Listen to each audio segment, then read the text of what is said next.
Samajwadi party के वरिष्ठ नेता उदयवीर सिंह जी हमारे साथ मौजूद हैं बातचीत के लिए। उनसे कई मुद्दे हैं जिस पर बात करेंगे। सर, मुख्यमंत्री योगी आदित्यनाथ को धमकी भरा कॉल बताते हैं कि वो आया, उनके जान से मारने की धमकी दी गई। क्या कहेंगे इस पूरे सिनेरियो को लेकर? इस तरह की कोई भी घटना होती है तो प्रोटोकॉल ये कहता है कि उसको गंभीरता से लेना चाहिए और पूरी गंभीरता से जांच भी होनी चाहिए, पता भी लगाना चाहिए कि वास्तव में अपराधी हैं, ये नॉन सीरियस लोग हैं या कोई चुनाव के समय में राजनीतिक मुद्दा बना रहा है। इधर से उधर से जिधर से तहकीकात सही होनी चाहिए और कार्रवाई होनी चाहिए।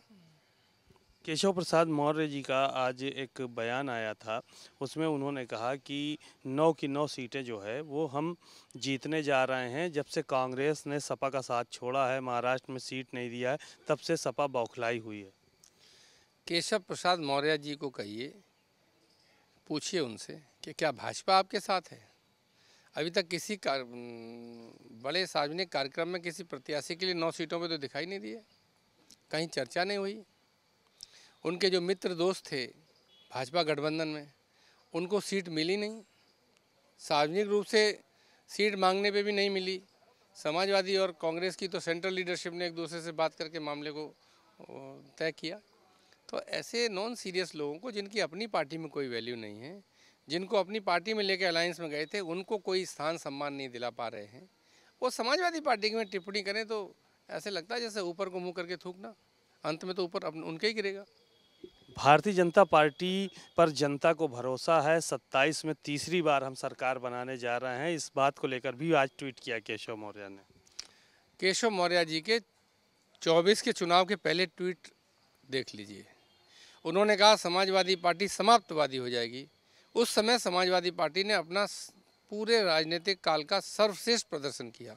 इससे आप जान सकते हो कि स्वामी प्रसाद मौर्य या तो बहुत बड़े झूठे हैं, या तो ज़मीनी चीज़ों का उन्हें एहसास नहीं रहता, केवल भाषण देने के लिए रखे गए। कोई किराए पे ट्वीट करने वाला रख लिए होंगे, वो दिन भर ट्वीट करता रहता है। समय और परिस्थितियां केशव मौर्य जी के ट्वीटों के बिल्कुल विपरीत हैं। लोग उन्हें सीरियसली लेना बंद कर चुके हैं। आपसे भी अनुरोध है, आप भी अपना वक्त कम किया करें। कुछ लगभग 7,000 बेसिक शिक्षा के स्कूल बंद करने जा रही है गवर्नमेंट। एक जियो जारी होने जा रहा है। बैठक लिया था डायरेक्टर ने, उसमें फैसला लिया गया है कि 50 बच्चे जिन स्कूलों में कम है, 50 बच्चे से उस स्कूलों को बंद कर दिया जाएगा, मर्जर किया जाएगा बच्चों का दूसरे स्कूलों में। 7,000 से ज़्यादा स्कूल। जो भी लोग इस तरह की स्कीमों पर काम कर रहे हैं, न वो शिक्षा के बारे में जानते हैं, न सामाजिक जो परिदृश्य है, सोशो इकोनॉमिक सिचुएशन है ग्राउंड पे, वो नहीं जानते हैं। जो बच्चा अपने लोकल स्कूल में नहीं जा पा रहा, आपको लगता है कि दूसरे तीसरे गांव में चला जाएगा। इन सरकारी स्कूलों की क्वालिटी सुधारनी चाहिए। यहाँ बच्चों का ज़्यादा से ज़्यादा संख्या बढ़ाने के लिए जो क्वालिटी ऑफ एजुकेशन होनी चाहिए वो देनी चाहिए। बजाय उसे देने के सरकार बंद करने पे लगी है। और सरकार ही नहीं, सरकार सारे डिपार्टमेंट्स में प्राइवेट प्लेयर्स को ला रही है। सब कुछ पीओपी पे कर रही है। सरकार के मंत्रियों से और राष्ट्रीय अध्यक्षों से ज़्यादा महत्वपूर्ण उद्योगपति हैं देश के, जो उनके साथ बैठते हैं, उनसे नीतियां बनवाते हैं। मुझे तो पता नहीं लगता है, पता नहीं कब ये भाजपा की लीडरशिप अचानक आप सुने कि जैसे नोट रातों रात गायब हुआ था, वैसे ये लोग भी हिंदुस्तान से गायब हो जाएं और जाके पता लगा किसी प्राइवेट कंपनी में जाके सीईओ बन जाएं।